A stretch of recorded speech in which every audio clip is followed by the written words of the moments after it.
All right. Hey guys, I hope you're having a great day. This is Dr. Jennifer Edwards and I'm from Tarleton State University. I'm coming to you live with this week's Thursday night TX social media chat, and we are talking everything iPhone. So I have to confess to you guys, I love watching YouTube, and I saw the most amazing YouTube clip recently about like secret things that your iPhone could do. And since we focus on mobile technologies, I just thought what an amazing thing to cover right now would be basically what your iPhone can do. Or if you have Android, maybe you can educate us on the Android system, but what your phone can do to make your life a lot easier.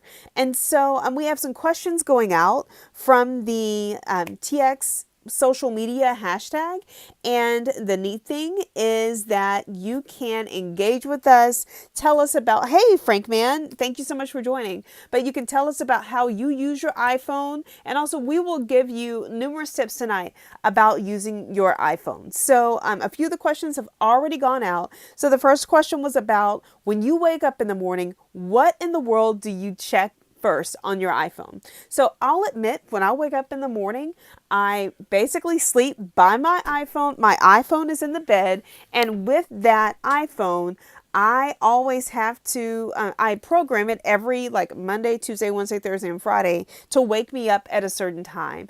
And it's important because that's my alarm clock. So if the electricity just happens to go off in my house, I lived in East Texas, and so that happened all the time.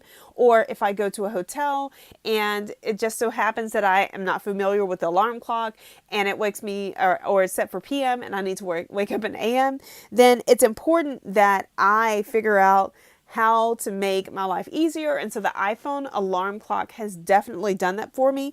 And it also reminds me to go to sleep. So last night I stayed up chatting with a student until 12:30 this morning. And so I had to wake up super early because my little one catches the bus. So I programmed, or it's all auto programmed to remind me to wake up at, say 5:30 in the morning. So I would encourage you guys, use that function, like use the function of setting your alarm on your iPhone.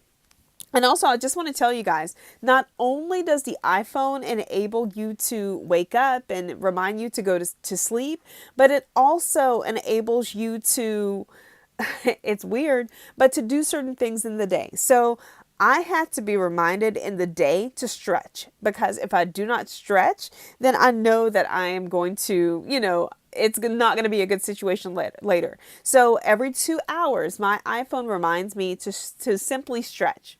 Also, if my iPhone also reminds me to eat, and it's important because sometimes you just need those little reminders to say, hey, did you do this? Do it. And so I plan to set, after the new year, talk about resolutions. I plan to set some reminders to remind me to exercise, or to remind me to, eat something healthy, or to remind me to call somebody that I need to call. So, make those reminders work for you, and you can make your life so much easier by using those simple free functions that are available on the iPhone. I just wanted to tell you guys something as well. I just got finished reading this book, and this book is called, let's see. This book is actually called Bold, B-O-L-D, and it's by Peter DeMontis and Stephen Kotler. And it's a really neat book because it also talks about the things that an iPhone can do right now that, we would have paid so much money for a few years ago. I mean, not too long ago. So let me just give you guys, it says that the iPhone, or the typical cell phone right now, is worth over $900,000 worth of applications in a smartphone today.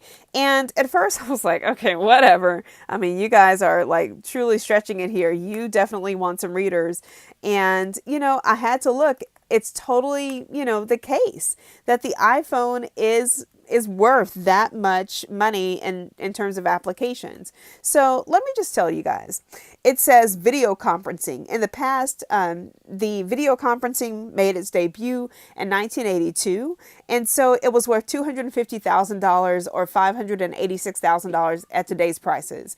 Then also GPS. We, like back in the early 2000s, we had to use a separate GPS system in order to find out like where we were going, or, to get back to a certain place. And so an iPhone can actually help give you directions. And I use that like almost every day, but an iPhone could help give you directions to a certain place. So to keep that in mind as well. And so it says that that's actually worth $279,000. And it was a technology back in 1982. It also has a digital voice recorder. And I used to have one of those like back when I was in graduate school. So I could record what with permission, of course, so I could record what the teacher was saying and play it back. And that's how I studied. But it's really neat because now with an iPhone, you have it for free. A digital watch. So back in the day, I used to wear a watch all the time. So a digital watch, you know how much those used to cost back in the day. That was actually made around 1969, but it has a digital watch in it as well. A 5+ megapixel camera. And that's something that's free. That was not the case back in the day. So you have all of these technologies in your pocket at one time. So, I mean, take advantage of it. Use it to make your life easier. Also, a medical library. I mean, you can go to I think it's called MedMD. I don't know. Someone's going to have to remind me, but you can add that to your research for basically if you have a cold or the difference. One thing I always Google is what is the difference between the cold and the flu. And so back in the day, I would have to go to my encyclopedia or to something else to figure out what is the difference between the cold and the flu. But with an iPhone or a Android phone, it's simple to find that in almost no time. Okay, so far, the iPhone has video conferencing, GPS, a digital voice recorder, a digital watch, a 5 megapixel camera, a medical library, a video player. So that's another thing. So back in the day, you used to travel with a separate DVD player. And I think I still have one of those hanging out around here. But now you can download your movies. You can download from YouTube. And it's a neat way to actually let people know that you can watch things on the go. Think about Amazon, think about Hulu, think about Netflix. You can download all of that stuff to travel with you, especially if you're going from one place to another or when you commute. Also, it has a video camera. So back in the day, we didn't have that functionality and you had to bring like a big video recorder with you at all times. It has a music player.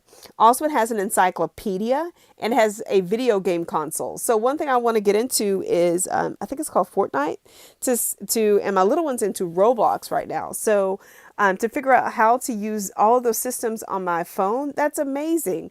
Also, some things that they don't talk about is video editing and also photo editing. But if you think about all of the amazing things that are in your pocket right now, to make your life easier, it's really cool to find out exactly how you can use those to make your life day to day a little bit easier. So let's go back to the questions on Twitter so that you guys can know about those as well. But Megan is chiming in as well. But let me tell you the questions that we have so far. Siri has a lot of secrets. And so let me get. Okay, so right now, Siri actually has this function, and I found out about it today, where you can program certain things for Siri to do. So if I tell my phone right now, Siri, Madison wants to use the iPad again, it will automatically, and I have this shortcut that I set up this morning, it will automatically, if I say, Siri, Madison wants to use the iPad again, then it will start a 30-minute timer on my phone to basically start whenever I say that phrase and to end of whenever 30 minutes has lapsed, so that I can know to tell her to get off the iPad, go do something else, go read a book. But you can program different phrases to do certain things. So you could say, start a 30-minute timer, but I want it to be very, something that I would remember to say. And so, I want, to start the timer, or Siri, Madison wants to use the iPad again. You can also, it actually looks at the things that you do quite often. So like the people that you call quite often, and it will suggest a shortcut to you as well. So one thing that I use is if this, then that. And I use that for, like, say tomorrow, it's probably going to rain or snow in this area of Texas. So I have it programmed whenever the Weather Channel says that it's going to rain in like a certain radius of our zip code, then it will automatically post a tweet on my account.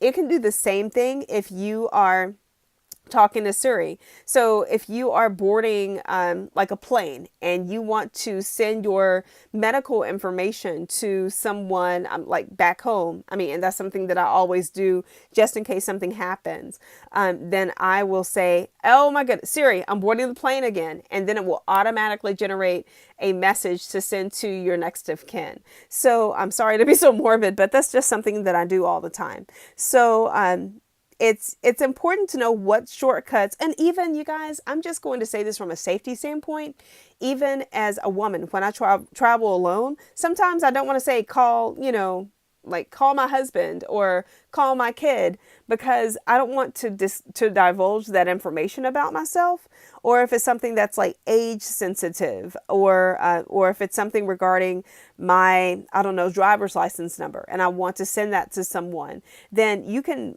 actually do a phrase, or say a phrase that's a code for Siri to say, here's my, or you can say, Siri, call, Siri, what's my favorite thing to eat? And so when you tell Siri that, it can actually call an emergency contact. So say if you are in a situation, and one thing I'm always fearful of, if I'm walking down like a street, without anyone on it, or if I'm walking down a long hallway without anyone on it, and then someone suddenly appears, sometimes it frightens me. And so I, get on my cell phone and act like I'm talking to someone, but you can actually talk to Siri, Siri, what's my favorite thing to eat? And then that will prompt Siri to call your emergency contact, or the person that you contact, just if you want them to know what's happening. So it's an important thing to keep in mind when you look at the Siri shortcuts, because it's an amazing function that I didn't know about until this morning. So another thing is AirDrop. And I know that question is going to come up in a few moments, but with AirDrop, it's really neat. So we've actually traveled on a cruise ship with students on a study abroad experience. And it was really awesome because the study abroad experience enabled everyone to truly cut back on how much, data they consume on a day-to-day basis and how many social media posts they have. And it's really neat because they were able to disconnect, but that also, presented a problem whenever students had to turn in assignments. So during our first study abroad experience, we came up with the idea to actually have students AirDrop their assignments. So in the mornings, I would create the assignments on the Notes app, and then I would AirDrop that note to all of the people who were on the cruise. And so before the cruise or the study abroad experience, I made sure all of them either had access to an iPhone or borrowed an iPad. And so they were able to get their assignments and then complete their assignments by the end of the day, and to AirDrop to me by the end of the day. So it was a neat thing to use to engage with students who do not have access to a internet connection. So, truly keep that in mind whenever you're traveling with a group of people. And so we were totally in an area that did not have internet access. So use that to your advantage. Let's see what else. So you can also AirDrop.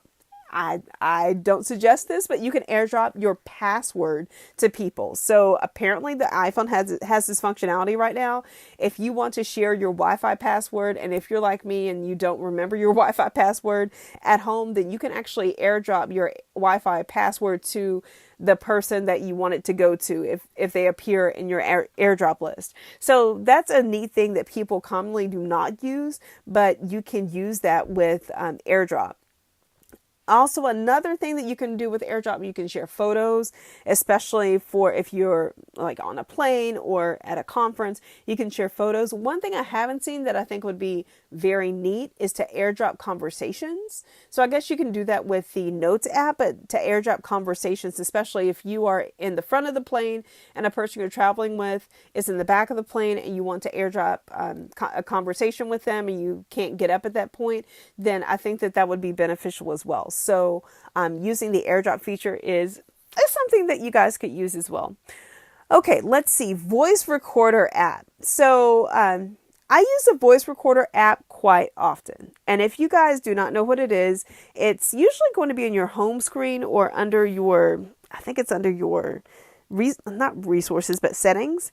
But with the voice recorder app, it's really neat because you can you can either save your voicemails, and that was super important for me because I had a family member pass away, and I wanted to save those voicemails just in case anything crazy happens with my internet or with my cell phone service. And so I did that, and I backed those up on an external drive. And so it's important to know what things that you value. Also, sometimes I'll go to conferences and I will record the session via the voice recorder. And sometimes when I don't have access to the internet, such as on a study abroad experience, I will listen to that a little bit later. Or if I'm driving in my car, and I do not have access, or in a rental car, and I do not have access to, a radio station that I want to listen to, I will engage with the voice recorder app as well. So it's a good way to catch up on some things. And also, like, I have some things recorded from a conference that I attended in San Antonio about social media. I think it was around 4 years ago, but the stuff is still super relevant. So it's important that I reference that every now and then to remain up to date regarding, that aspect of social media, or to remain connected with the people who are there. So that's another way that you can use a voice recorder app. Also, just anything that you would normally put on your that you would normally listen to, or maybe if you spoke for a special occasion, you can record that while you're doing that, and also upload that to your ePortfolio a little bit later. Also ask your professors if you're in college, if you can record the lecture. And so that's something that you can reference if you're driving back and forth to like work and home. You can listen to that a little bit later. But also another thing, that I use it for is sometimes I listen to songs, and especially if a song is in Spanish, then if I'm doing several things at one time and I want to remember that song, then I will actually voice record it when I'm driving, and then look it up a little bit later regarding the lyrics. But also, here's some funny things that you can ask Siri. So, and I'm just putting these out there. You guys can try them later. But you can add, one thing I ask Siri quite often, and it drives my family nuts, but one thing you can ask Siri is, what planes are flying above me right now? So, Siri, what planes are flying above me right now? And then Siri will actually reply with the coordinates that are right above you, and then also where the planes are coming from and where the planes are going to, and which airline they represent, or if they are a private airline. So that's a neat phrase that you can actually ask Siri, that I usually ask Siri about 3 times every week because I'm just interested in our airspace. Also, you can ask Siri, and these can get kind of interesting, but you can ask Siri what song is playing right now. And I usually ask Siri that quite often as well, because she will actually say that this song is XYZ song by XYZ artist that was released on XYZ date. So it's a neat thing, especially if you want to listen to the song a little bit later. But especially if I'm listening to the radio and it doesn't display the artist and the title of the song, then I can pick that up a little bit later. But I just love asking Siri like some things that I would not normally know. But here's some things that you can ask Siri that you commonly would not know. Let's see. So you can say, what's your favorite movie? You can ask Siri what her favorite movie is. You can ask Siri, where's Elvis Presley? You can ask Siri, which came first, the chicken or the egg? You can ask Siri, do you have a family? And Siri will actually say, I think that they say, or that he says, I have you, that's enough family for me. You can ask Siri a lot of things, but it's just very interesting, to know that they have automatically programmed these items to entertain you on the go. So, you can, and I'm trying to think of some more things you can ask. Some of the things are quite morbid, but you can ask Siri a lot of things. So, you can ask Siri to rap for you. You can ask Siri to read a poem. You can ask Siri to, I'm trying to think of some more things. I think like not jokes or things like that, but it's really neat. And so, this is one that's interesting. So you can ask Siri, what is the meaning of life? And you guys I'm just saying, just hold on to your seats, whatever Siri answers that. But also, I've been in this conversation, I've been referring to Siri as a man, and I've also been referring to Siri as a woman. And you can actually change that preference in the preferences. So Siri can become an Irish man, a South African man or woman, or American or English man or woman. So you can actually figure out what or who you want to listen to regarding Siri, and Siri will adopt that personality or that way of speaking. So it's a neat way to modify or customize Siri for your preferences. Let's see. I'm going back to the chat, and I'm also looking at the questions on TX social media if you guys have any questions so far. Let's see. Megan says, I'm old fashioned and I write my reminders on my dry erase board, but you can program reminders with alarms on your iPhone via Bluetooth to your phone.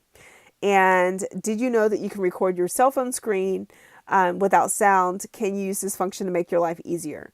So that's one thing that I do quite often. I'll look on an app and I will see how functional that app is or how it can help others. And then I will make a little screenshot video, or I guess video screen recording. And then I will add voice to it in the iMovie app, and then I will play it back. So those are neat ways that you can engage as well. Let's see. We already talked about AirDrop, but I wanted you guys to know that this is truly one of the awesome things that has been released over the past 10 years. And I think I've only been an iPhone user over the past 9 years. No, actually, I take that back. Over the last 6 years, because I got my first iPhone back in 2012. So I haven't been a user for that long. And it's a really neat option for people who want to be productive, who want to engage with others, and also to remain connected, and then also to find out new and different things that are happening around the world. That's one thing I use quite often. So that's it. I hope you guys are having a great day. I will check the chat, and we'll engage with you there. Don't forget to follow me on Instagram as well as on Twitter. I am at DRJT Edwards, and also look for my YouTube page. Just search for DRJT Edwards. You'll find me on there, and I will talk to you guys soon. Hope you guys are having an amazing week. And next week we're going to have a prize that's given out during the chat, and get ready for that. And I will talk to you guys a little bit later. Have a great day, and don't forget to share this out. Bye, guys.